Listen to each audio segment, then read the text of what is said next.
नमस्कार, स्पोर्ट्स 9 में आप सभी का स्वागत है। पेरिस पैरालंपिक से लगातार अच्छी खबरें आ रही हैं, इतिहास रचा जा रहा है। एक के बाद एक भारतीय पैरा एथलीट्स जो हैं वो सबको चौंकाते हुए मेडल जीत रहे हैं। इसमें कुछ एथलीट ऐसे भी हैं जिन्होंने अपनी कामयाबी को दोहराया है, यानी टोक्यो में भी उन्होंने मेडल जीता था और अब पेरिस में भी जीता है। ऐसे ही एक बेहद खास एथलीट योगेश कठुनिया हमारे साथ जुड़ रहे हैं। डिस्कस थ्रो में टोक्यो में भी सिल्वर मेडल और उसके बाद पेरिस में भी सिल्वर मेडल। आदत सी पड़ गई है योगेश, कहा जाए। पहले तो आपको बहुत बहुत बधाई, और दूसरी बात ये कि एक बार जीत लेने के बाद क्या कहना चाहिए कि पता रहता है कि किस लेवल पर जाकर कर रहे हैं, वो जो एक्सपीरियंस है वो काम आता है। हाँ, वहाँ मतलब पिछले चीजें जो टोक्यो पैरालंपिक्स में थी वो चीजों का एक्सपीरियंस मतलब काम ही आता है आपको मतलब नेक्स्ट कंपटीशन में। तो इस बार ठीक था और अच्छा था, लेकिन जो पहले मेडल की फर्स्ट टाइम जो खुशी थी वो इस टाइम इतनी ज्यादा नहीं हो पाई, क्योंकि तैयारी इतनी अच्छी होने के बावजूद भी मतलब गोल्ड की तरफ नहीं जा पाए। लेकिन चलो कोई नहीं, बेटर लक नेक्स्ट टाइम। तो नेक्स्ट टाइम अपना पूरा 100% करूंगा कि इसको मैं रंग चेंज कर सकूं मेडल का। बिल्कुल। और अभी जो भी सब्सक्राइबर्स इस इंटरव्यू को देख रहे हैं उनको बता दें कि अभी उम्र जो है वो 27 साल ही है, तो नेक्स्ट टाइम का पूरा चांस है। वैसे सुहास से हम लोग बात कर रहे थे, उनको सुन भी रहे थे, जो बैडमिंटन में सिल्वर मेडल ही जीत के आए हैं। उन्होंने कहा दो तरह की फीलिंग आती है, मिक्स्ड फीलिंग होती है। एक तो लगता है कि गोल्ड मेडल चूक गए, और दूसरा लगता है कि सिल्वर मेडल जीत के लाए हैं, वो भी कम अचीवमेंट नहीं है। आप भी मेरे ख्याल से कुछ ऐसा ही सोच रहे होंगे। हाँ, मिक्स फीलिंग तो है, क्योंकि जैसे सुबह मैच खत्म हुआ था उसके बाद फिर मैं जा रहा था वापस विलेज की तरफ पे, तो इतनी मतलब ठीक नहीं था। लेकिन जैसे ही शाम को वो मेडल हाथ में आया और मेडल सेरेमनी हुई सब लोगों के सामने, तो वो चीज मतलब वो निराशा भूल गया था मैं, और उस एंजॉय कर रहा था उस मोमेंट को। तो वहां जाके थोड़ी मतलब बहुत ज्यादा खुशी मिलने लगी मुझे। अच्छा योगेश, मैंने 2 ओलंपिक्स कवर किए, मतलब बीजिंग में और लंदन में। जब मेडल सेरेमनी में जाते थे और वो झंडा तिरंगा ऊपर जा रहा होता था, चाहे वो गोल्ड के लिए जा रहा हो, सिल्वर के लिए जा रहा हो, ब्रॉन्ज के लिए जा रहा हो, लेकिन झंडा आंख के ऊपर जब जा रहा होता था तो हम लोग का जो इमोशन था ना, वो लगता था कि ये बहुत ही स्पेशल लम्हा है। आप लोग तो पोडियम पे रहते हैं, आपकी वजह से वो झंडा ऊपर जा रहा होता है। कितना खास वो लम्हा रहता है, कैसे एक्सप्लेन करेंगे उसको?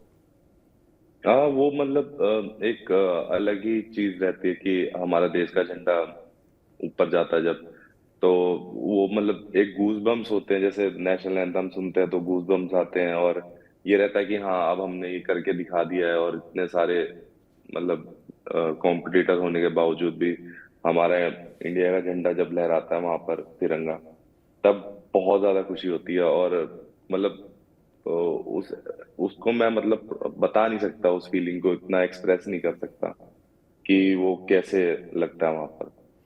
बिल्कुल सही बात है। शायद आप अगर मुझसे ये सवाल करें तो मुझे भी एक्सप्लेन करने में उतनी ही तकलीफ होगी, क्योंकि वो फीलिंग ऐसी होती है जो शायद वाकई शब्दों में आप उसको बयान नहीं कर सकते हैं। खैर, जीतने के बाद से बहुत सारे लोगों से बात हो चुकी होगी, फैमिली से बात हो चुकी होगी, क्या क्या कॉम्प्लीमेंट मिल रहे हैं? कॉम्प्लीमेंट तो देखा जाए तो बहुत ज्यादा मिला था, बहुत ज्यादा खुशी मिली थी। और काफी लोगों ने मतलब तारीफ करी थी, लेकिन काफी लोगों ने मतलब थोड़ा ये भी करा था कि गोल्ड नहीं आ पाया, तो उन लोगों का मतलब बहुत ज्यादा उम्मीद थे मेरे से। तो मतलब उनका मतलब थोड़ा सा बहुत ज्यादा एक्सपेक्टेशन थी, तो वो अभी प्रूफ नहीं कर पाया। तो कोई नहीं, बेटर मतलब नेक्स्ट टाइम चाहेंगे तो और ज्यादा उसको इम्प्रूव करने की कोशिश करेंगे। अभी आने वाले वर्ल्ड चैंपियनशिप, एशियन गेम्स वगैरह, तो वहां प्रूव करने की कोशिश करूंगा, क्योंकि बैक टू बैक लाइफ अभी सिल्वर पे जा रही है। चाहे वो टोक्यो हो, चाहे वो वर्ल्ड चैंपियनशिप्स हो, 2 वर्ल्ड चैंपियनशिप में भी सिल्वर, एशियन गेम में भी सिल्वर।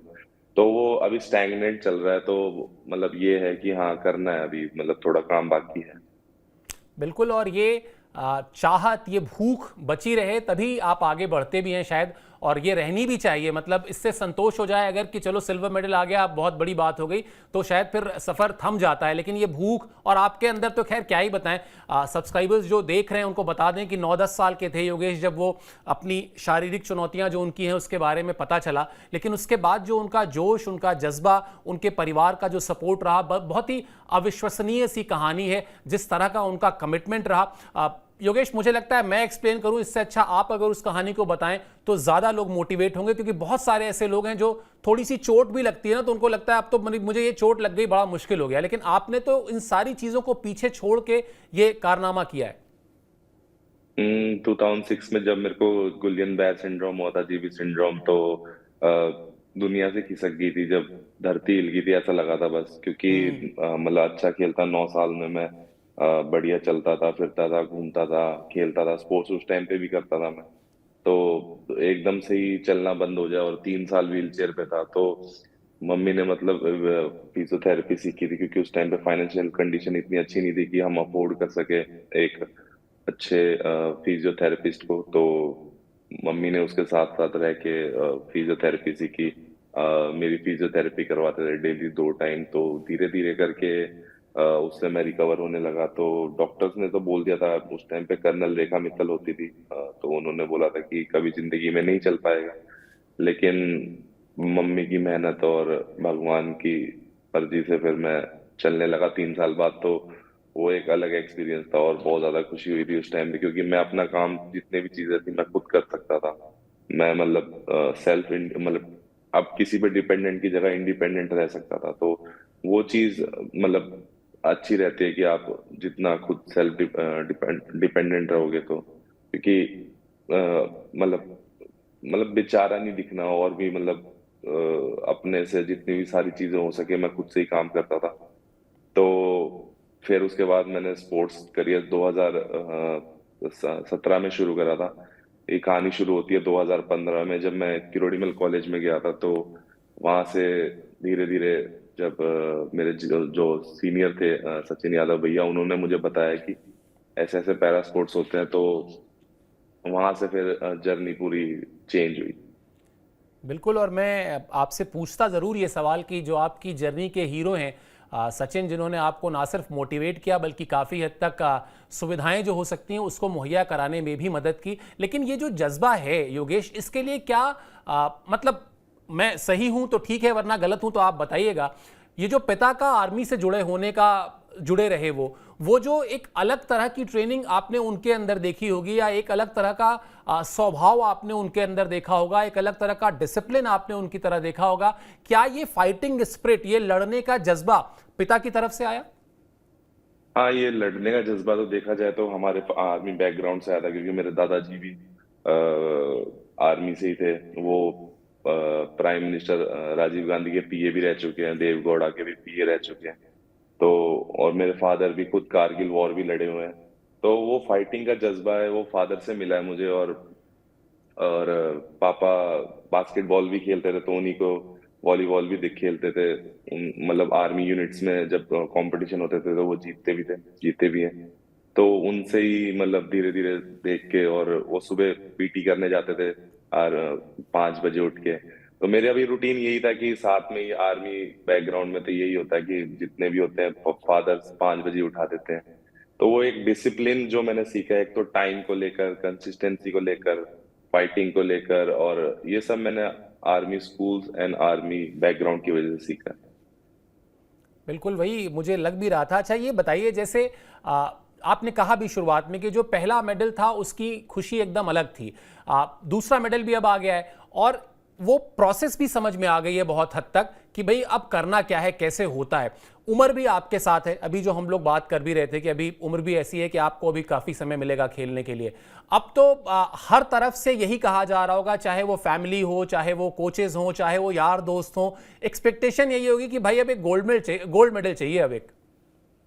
हाँ, ये तो है, सबके एक्सपेक्टेशन अब और ज्यादा बढ़ चुकी है कि अभी, क्योंकि टाइम पता नहीं कब चले जाता है। अभी मुझे अगर बात करें हम टोक्यो की, तो ऐसा लगता है कल का ही दिन था टोक्यो का, और पूरे 4 साल हो गए हैं उसको वहां पर। तो वो अनएक्सपेक्टेड था। तो टाइम का कुछ नहीं पता। अभी एलए 2028 कब आएगा, कब फिर से आपसे बात कर रहा हूँ मैं। तो मैं होपफुल करता हूँ कि भगवान की मर्जी रही तो आपसे बात करते हुए गोल्ड मेडल के साथ बात करूँ इस बार। नहीं नहीं, हमारी शुभकामनाएं हैं कि अगली बार आप जब गोल्ड मेडल जीतें तो हमें टाइम भी दें, और निश्चित तौर पर बातचीत करें, आपकी बातचीत हम पहुंचाएंगे। एक चीज़ और बताइए योगेश, ये जो एक नया ट्रेंड शुरू किया पीएम ने कि वो एथलीट से बात करने लगे, उनकी सक्सेस पर बात करने लगे, यहाँ तक कि सक्सेस अगर नहीं भी मिली, कोई फोर्थ पर फिनिश हुआ, हमने देखा जब भारतीय महिला हॉकी टीम पिछली बार फोर्थ पर फिनिश हुई थी तो उन्होंने फ़ोन करके कंसोल किया, कहा कि नहीं आप हमारे चैंपियन हैं। हमारे देश के मुखिया हैं, अगर हमारे देश के मुखिया या फिर इस तरह का कोई एक बहुत प्रोमिनेंट आदमी बात करे, चीज़ों को कहे कि हाँ आपको किसी भी तरह का सहयोग चाहिए, किसी भी तरह की समस्या है तो हम आपके साथ खड़े हैं, इससे फर्क तो पड़ता होगा। हाँ नहीं, मैं सच बताऊं तो बहुत ज्यादा फर्क पड़ता है कि प्राइम मिनिस्टर चाहे वो कोई भी कंट्री का, वो आपसे डायरेक्ट बात करे, आपकी सराहना करे और मतलब आपको एक मोटिवेट करे आगे के इवेंट्स के लिए। मैं बैक टू बैक 5-6 बार मिल चुका हूँ नरेंद्र मोदी जी से, तो वो एक अलग ही जज्बा रहता हूँ उनसे मिलने का। मैं कभी भी मौका नहीं छोड़ता उनसे मिलने का, क्योंकि एक मैं बोल जैसे नेशनल एंथम बजता है और हमारा तिरंगा ऊपर जाता है, गूज बम्स आते हैं ना, वैसे ही उनके साथ मिलने के बाद और उनकी बातें सुन के जो मोटिवेशन मिलता है आगे के लिए, तो वो भी एक भूख बनती है मेडल के लिए।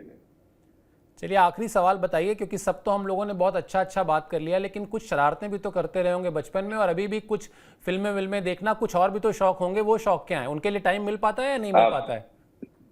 देखो, मैं तो सच बताऊंगा, खिलाड़ी बोलते हैं कि हम 10 घंटा करते हैं, 12 घंटा करते हैं, ये करते हैं, वो करते हैं, सब सब सोशल मीडिया चलाते हैं, सब सब कुछ करते हैं। मूवीज भी देखता हूँ मैं, और मेरे को मोबाइल गेम्स खेलना बहुत ज्यादा पसंद है, पीसी गेम्स वगैरह। तो उसमें दिन मतलब जब भी रिकवरी हो, सेशंस हो, मतलब आराम से चिल करना हो, तो मैं उसमें ही टाइम व्यतीत करता हूँ अपना। आखिरी फिल्म कौन सी देखी थी? स्त्री 2 देखी थी मैंने।